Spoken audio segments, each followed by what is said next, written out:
I'd like to introduce the new book club book for you for the monthly Magic Book Club.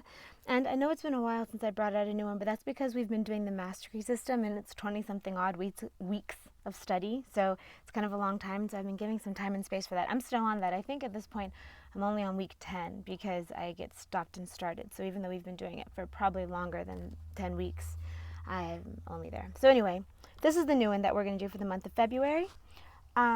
It's called Altars of Power and Grace, Create the Life You Desire, and it's made on principles of Vastu Shastra, which is the kind of space science that was done, space spirit science, energy science that was done, that then became feng shui. So it's old stuff, and I like altars. I've always been one to kind of put things in little arrangements and stuff. With my intention casting, a lot of times I'll use old Wiccan like directions and stuff, like the east means one thing, the west means another thing, that kind of stuff. But this is the first time I've ever used Vastu Shastra, and it was made in a different part of the world than the other ones I used, so the directions are different and everything's different. But essentially the way that it works is that this system says that you have a microcosm of the universe in your space, okay? So if you create little altars, they embody in the physical world your intention for what you want to manifest in the physical world on a larger scale. And if you place them in a certain direction as to how energy flows into your room, according to Vastu Shastra, which is according to various directions, then it will affect that energy coming from that direction. I'll give you an example in a minute. And then, so once you decide where to put your altar, you decide what to put all your altar. There are 6 basic things you need: something for air, earth, fire, water, and then something to represent what you want to create in your space, and something to represent you as the finished product of what you are desiring. So I'll show you the cover again. I got this one off Amazon for like, I think it was like $8 or something. It was not expensive. Okay, and this book was published in I think 2004, so it's been around for a little while. It's not like a brand new thing that you have to hunt down. You should be able to find it. The people who wrote it teach workshops and stuff about Vastu Shastra, and it looks pretty legit to me. Well, I'll tell you this, right? Without trying to project how well I think it'll work. I've been using this for about 2 months because I wanted to see if it worked. And so far, the altars that I set up totally work. So it's really, manifestation, you don't really need anything. You can do it with your mind. You don't need any props. They're really just props to remind you. But regardless of why it works, it does work. And another thing I've been doing lately, if you guys want to try it out, is I just took an old picture frame from the garage, wrote my intentions on it for my affirmations for this moon phase, because we just had a new moon, and I put it next to my bed, like in this pretty frame on the wall, and I did some little doodles around the edge and stuff. So you can see all day, every time you pass it, what your intentions are.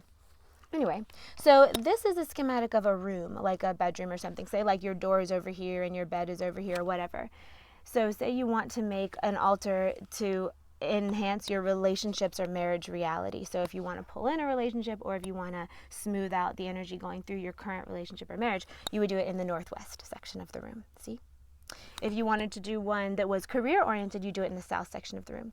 And then each section has different colors. So for instance, the prosperity section in the north here, where you would put the altar on the north wall of your room, it would be mainly green and secondary gold. This is just Vastu Shastra principles. I don't know how they decided these colors. The one in spiritual knowledge is primary gold, second white.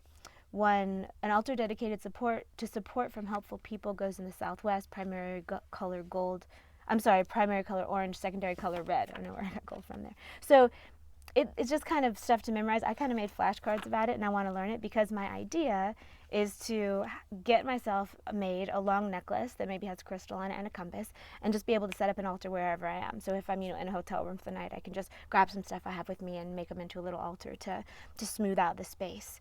I would highly recommend that. I'd also recommend gridding with crystals. So again, here's the book club book. You can check out the website at monthlymagicbookclub.com. I'm starting to compile all the past books and stuff on there.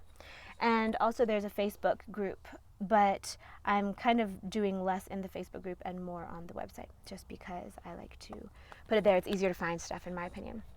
All right, so much love. Also, we're coming up to Valentine's Day, and so I did teach a love magic course 2 years ago.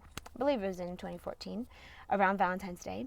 And so to celebrate the Valentine time of year, I'm going to make it available on my site for 11/11, like I do with the midwinter special.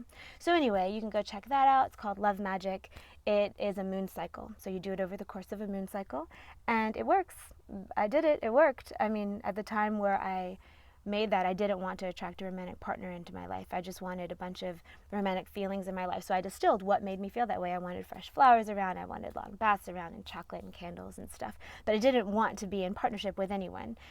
So my life it was way easier to manifest those romantic energies in my life without having any kind of partner around. It was really delicious. And then later on, I did manifest a partner.